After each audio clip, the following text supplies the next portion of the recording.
you say dance? Come on, my boy. Imagine being a Hollywood star with a secret you couldn't reveal. For these 30 biracial actors, success came with sacrifices. Their incredible journeys will change everything you thought you knew about old-school fame. Number 30, Merle Oberon. Did you know that one of Hollywood's classic beauties hid a significant secret? Merle Oberon, renowned for her role as Kathy in Wuthering Heights, 1939, was born Estelle Merle O'Brien Thompson in Bombay, British India, in 1911.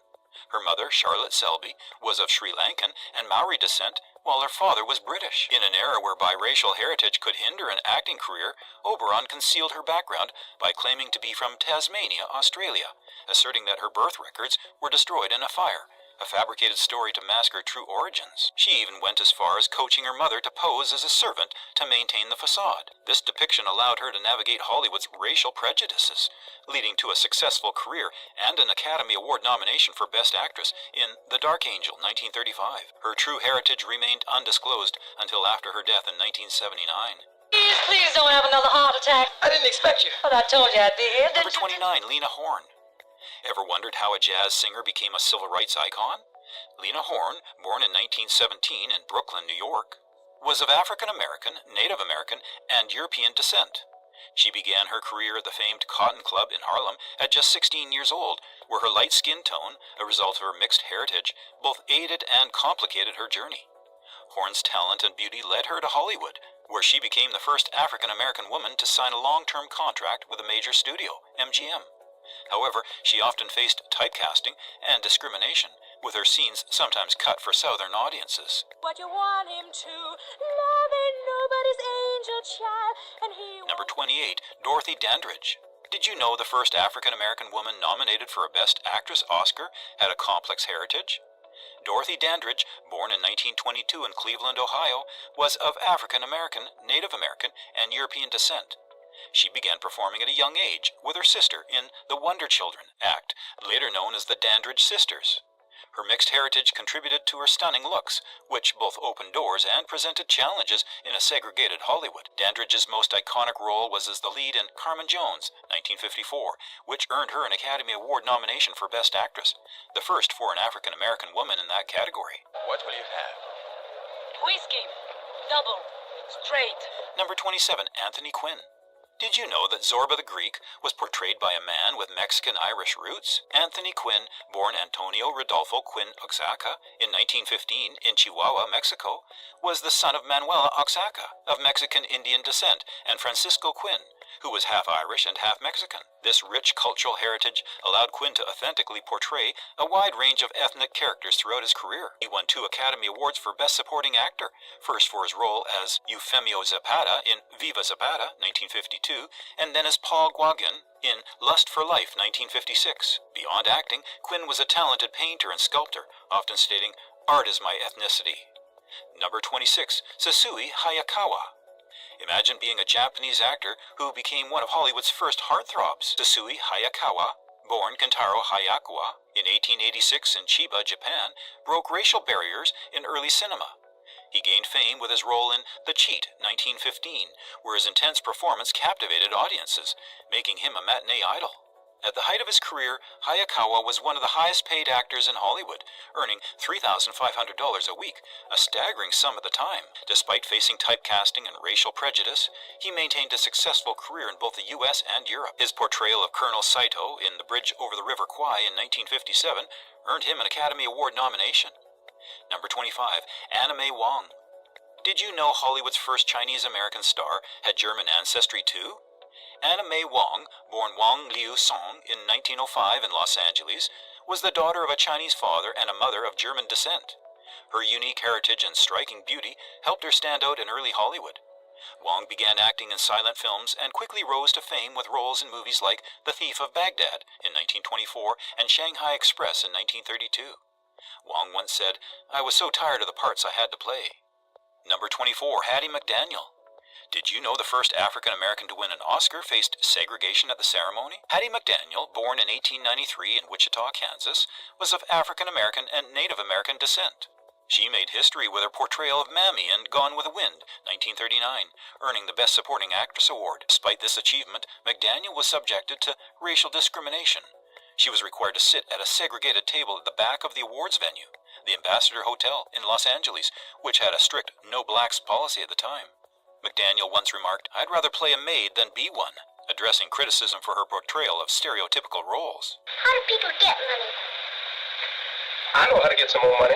Come on, honey child. Number 23, Bill Bojangles Robinson. Ever heard of the man who taught Shirley Temple to tap dance? Well, Bill Bojangles Robinson, born in 1878 in Richmond, Virginia, was of African American and likely Native American descent. He became one of the most well-known tap dancers of his time, breaking numerous racial barriers in the entertainment industry. Robinson's partnership with Shirley Temple in films like The Little Colonel in 1935 was groundbreaking, as it was one of the first times a black man and a white girl danced together on screen, challenging the norms of segregation. Robinson's contributions to dance and film remain influential, and his legacy is celebrated annually at National Tap Dance Day on May the 25th, his birthday.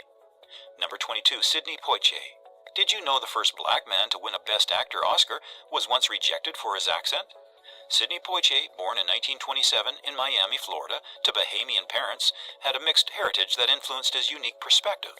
He moved to New York to pursue acting, but was initially turned down due to his strong Bahamian accent. Determined, Poitier worked tirelessly to improve his diction and acting skills, leading to his groundbreaking role in No Way Out, 1950, where he played a doctor treating a white bigot, a role so controversial that NBC deemed it too risky for broadcast in 1962. Poitier's career so free.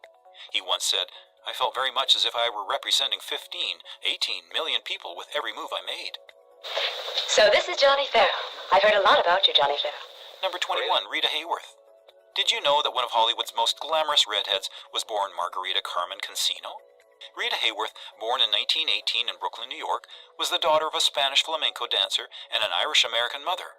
Her father, Eduardo Cancino, hailed from a renowned family of dancers from Seville, Spain, while her mother, Volga Hayworth, was of Irish-English descent. To succeed in Hollywood's golden age, Hayworth underwent a significant transformation to downplay her Hispanic heritage. This included changing her name from Margarita Cancino to Rita Hayworth and undergoing painful electrolysis to raise her hairline, altering her appearance to fit the industry's Eurocentric standards. Her breakout role came in 1946 with Gilda. Despite her on-screen success, Hayworth struggled with her identity, once stating, "Men fell in love with Gilda, but they wake up with me." But I've done everything you wanted me to. I went to that school and tried to be happy there to please you. Number 20, Freddie Washington. Ever heard of the actress who chose authenticity over passing in segregated Hollywood? Freddie Washington, born in 1903 in Savannah, Georgia, was of African American and European descent. Her light skin and green eyes meant she could have passed as white, a practice some biracial individuals adopted to escape racial discrimination. However, Washington embraced her identity, becoming a prominent figure in the Harlem Renaissance. She gained acclaim for her role as Piola in Imitation of Life, 1934, portraying a young biracial woman who chooses to pass as white, a role that mirrored societal tensions of the time. Off-screen, Washington was a vocal advocate for African American rights, co-founding the Negro Actors Guild to support black performers facing discrimination. She once declared, "I have never tried to pass for white and never had any desire. I am proud of my race." Number 19, Harry Belafonte. Did you know the King of Calypso was also a civil rights pioneer?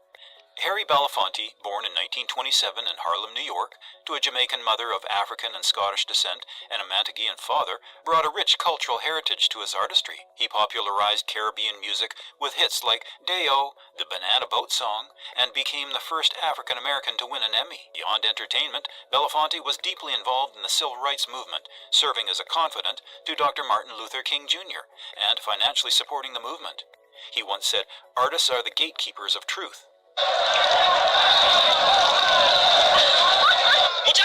Number 18, Raquel Welch. Did you know that one of Hollywood's iconic sex symbols had Bolivian roots? Raquel Welch, born Jo Raquel Tejada in 1940 in Chicago, Illinois, was the daughter of a Bolivian father and an American mother of English descent. Her father, Armando Carlos Tejada Urquizo, immigrated from La Paz, Bolivia, bringing a rich cultural heritage to the family. Welch's exotic beauty and talent propelled her to stardom in the 1960s with breakout roles in films like Fantastic Voyage, 1966, and 1,000,000 Years BC, 1966, where her iconic fur bikini became a symbol of the era. Reflecting on her career, Welch once said, "I was not brought up to be a Latin American. Number 17. Ramon Navarro. Did you know that the original Ben-Hur was portrayed by a Mexican-born actor? Ramon Navarro, born Jose Ramon Gil Samaniego in 1899 in Durango, Mexico, was of Spanish and Aztec descent. Fleeing the Mexican Revolution, his family relocated to Los Angeles, where Navarro pursued acting. He rose to fame in the silent film era, becoming a leading man with his role in Ben-Hur, A Tale of the Christ, 1925. Tragically, he was murdered in 1968, a crime that shocked Hollywood and underscored the perils faced by actors who lived closeted lives. Number 16. James Shigeta. James Shigeta was an American actor and singer of Japanese descent, renowned for his pioneering roles in Hollywood that challenged racial stereotypes. Born in Honolulu, Hawaii, Shigeta was a third-generation Japanese American. He served in the U.S. Marine Corps during the Korean War before studying drama at New York University. His early career included winning first prize on the television talent show The Original Amateur Hour in 1950, leading to performances in Los Angeles nightclubs under the stage name Guy Bryan. Shigeta's breakthrough role came in 1959 with Crimson Kimono, where he portrayed Detective Joe Kajiku, a Japanese-American detective, a rarity for Asian actors at the time. He continued to defy expectations with leading roles in films like Walk Like a Dragon. Come on, Licky, wait. Okay, come on, here.